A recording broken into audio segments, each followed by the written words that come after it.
മൊറോക്കോയുടെ ഒരു പേസിൻ്റെ ഒപ്പം പിടിച്ചേക്കാൻ പറ്റുന്നില്ല എന്നുള്ളത് നമ്മൾ വളരെ കൃത്യമായിട്ട് കണ്ടു. ആദ്യത്തെ 12 മിനിറ്റിൽ 6 ഗോൾ ശ്രമങ്ങളാണ് മൊറോക്കോ നടത്തിയത്. ആദ്യത്തെ 12 മിനിറ്റിൽ 6 ഗോൾ ശ്രമങ്ങൾ. ബ്രസീലിനാണ് 6 ഫൈനൽ തേർഡിൽ അവിടെ എത്തി. തിരിച്ചിങ്ങോട്ടൊന്നും വരുന്നില്ല. ഒരു 14 മിനിറ്റിലാണ് ഒരു ശ്രമം വരുന്നത്. അത് നല്ലൊരു ചാൻസ് ആയിരുന്നു വിനീഷ്യസ് ഉണ്ടാക്കിയത്. പക്ഷെ അത് ഇഗാർത്തിയോയ്ക്ക് ഹെഡ് ചെയ്യാൻ കഴിഞ്ഞിട്ടില്ല. ജസ്റ്റ് തലയിൽ തട്ടി പുറത്തേക്ക് പോകുന്നുണ്ടായത്.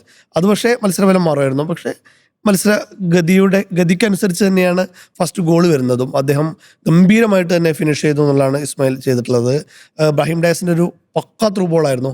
ഓടിയെടുക്കുമ്പോൾ നമ്മൾ ആ സ്ലോ മോഷനെ കാണുമ്പോൾ കൃത്യമായിട്ട് മനസ്സിലാവുന്നുണ്ട്. ഡിഫൻഡേഴ്സ് അദ്ദേഹത്തിന് പിന്നാലെ ഓടുന്നുണ്ട്, പക്ഷേ ഓടിപ്പിടിക്കാൻ കഴിയുന്നില്ല. അലീസൺ ഫ്രണ്ടിൽ നിന്ന് ഓടി വന്നു, പക്ഷേ അദ്ദേഹം വേറെ ഫേക്കിങ്ങിനെ മറ്റും ശ്രമിക്കാതെ അലീസൻ്റെ തലയ്ക്ക് മുകളിലൂടെ ഒരു ലോബിയാണ് ബോൾ ചെയ്തത്. അങ്ങനെ അനായാസം ഇത് വലയിലായി. പിന്നീട് അല്പമെങ്കിലും ഒരു 30 മിനിറ്റിന് ശേഷമാണ് ബ്രസീൽ പിന്നെയെങ്കിലും ഒന്ന് കളിക്കാൻ തുടങ്ങിയത്. കുറച്ചും കൂടി ഒന്ന് ഫിസിക്കലാകാം എന്നുള്ള രീതിയിൽ ബ്രസീൽ കളിക്കാൻ തുടങ്ങിയത്.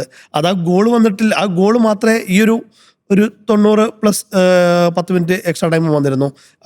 ഇത്രയും സമയത്തിൻ്റെ ഇടയിൽ ഒരു ഗോൾ മാത്രമേ ബ്രസീലിൻ്റെതായിട്ട് പറയാനുള്ളൂ. അത് തന്നെ ബ്രസീലിൻ്റെതെന്നും പറയാൻ പറ്റില്ല, അത് വിനീഷ്യസിൻ്റെ മാത്രമായിരുന്നു.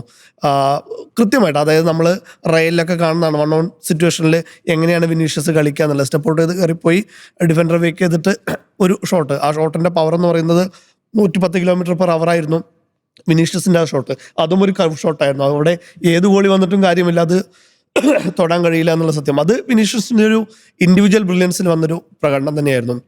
അതും അവിടെ അഷ്റഫ് ഹക്കീമിയെ നമ്മൾ മറന്നുകൂടാ. അഷ്റഫ് ഹക്കീമി കൃത്യമായിട്ട് കളം നിറഞ്ഞു കളിച്ചൊരു പ്ലെയറാണ്. 2 തവണ മാത്രമാണ് അദ്ദേഹത്തിൻ്റെ പൊസിഷൻ ഒന്ന് തെറ്റിപ്പോയത്. ആ 2 തവണ വിനീഷ്യസ് കയറിപ്പോയി, ഒരു തവണ ഗോളും അടിച്ചു. ബാക്കിയുള്ള സമയത്തൊക്കെ കൃത്യമായിട്ട് അഷ്റഫ് ഹക്കീമി ഫ്രണ്ട് ലൈനായാലും ബാക്ക് ലൈനായാലും കൃത്യമായിട്ടുണ്ട്. അദ്ദേഹത്തെ വർക്ക് റേറ്റ് എന്ന് പറയുന്നത് ഭീകരമാണ്. അദ്ദേഹത്തിൻ്റെ വർക്ക് റേറ്റ് അത് ഈ മത്സരത്തിലും കാണാൻ കഴിഞ്ഞു എന്നുള്ളത് ശ്രദ്ധേയം തന്നെയായിരുന്നു.